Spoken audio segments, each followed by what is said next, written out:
In this video, we will look at the capabilities of the condition entity and its subtypes: simple condition and condition button. Let's go to the bot and open the Constructor tab.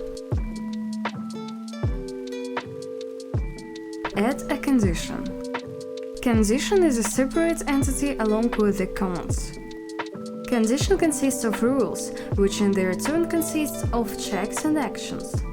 When you call a condition, only one of the rules will always be executed. Let's name the condition.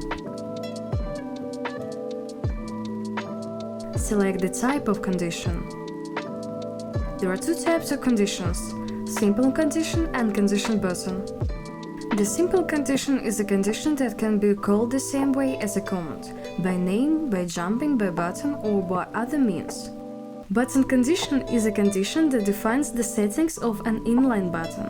With this type of condition, you can configure communications only through the action in the inline button condition button.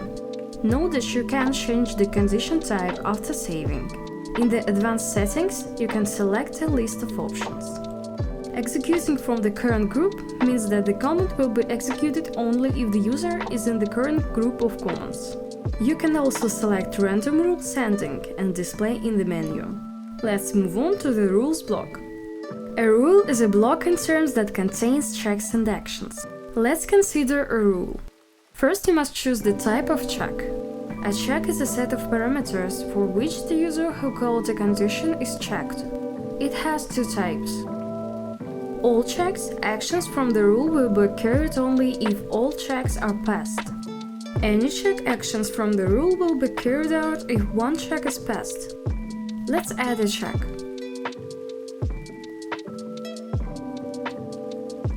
Write the necessary name of the command or conditions.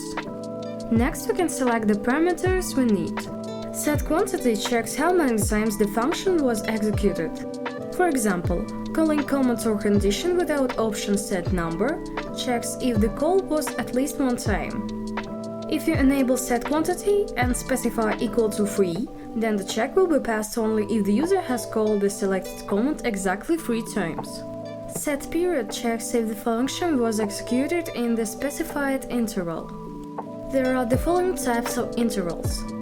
Quantitative period defines the interval in relation to the current hour, day, and month. For example, if in the past 5 days the user has called the command the right number of times, the rule will be executed.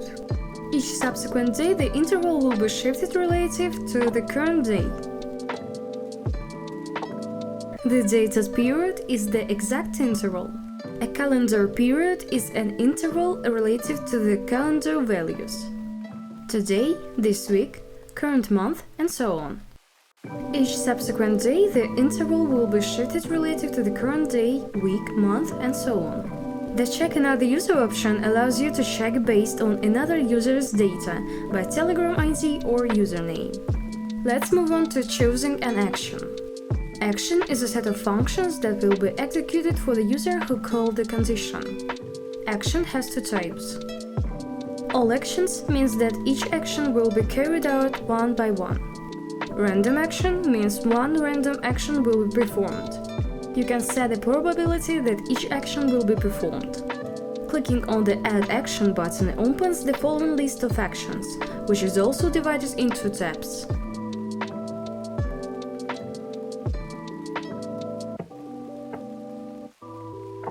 You must also add an exclusion rule. An exclusion rule is the last rule in a condition consisting of actions and applies when all preceding rules have failed checks. Now let's analyze the difference between the condition button type and the simple condition type. To do this, save your condition and create a new one by selecting Condition button. A condition button can only be called by clicking an inline button. Unlike simple condition, in condition button additional options appear at action settings like inline button, which allows you to set different name and action for different situations. This condition type allows you to set button name and action based on the given rules, that is, before sending command containing inline key and button condition, there will be check. Depending on the results of this check, user will see a button with corresponding action.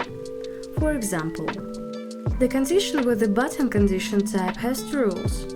The first rule with a check on the active scenario, scenario 1. The second rule is excluding, and it will be executed if no other rule has been checked.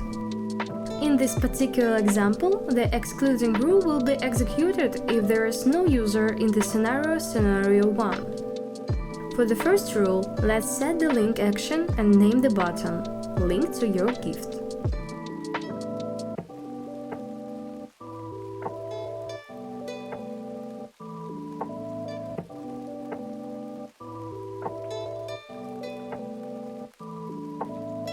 For the exclusion rule, let's set the go to the comment action and name the button registration.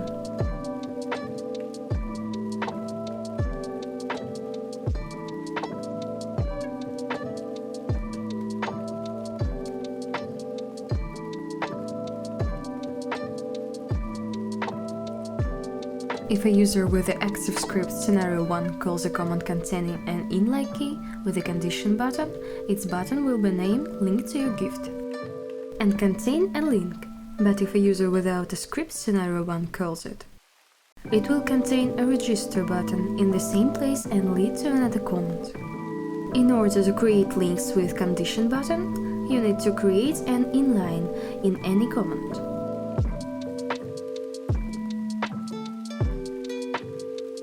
Then add a button, select the action for the condition button, and specify the condition name with the condition button type. No other types will be displayed. Great! We are familiar with the interface and features of the conditions entity and its subtypes, simple condition and condition button. We also learned how they differ from each other.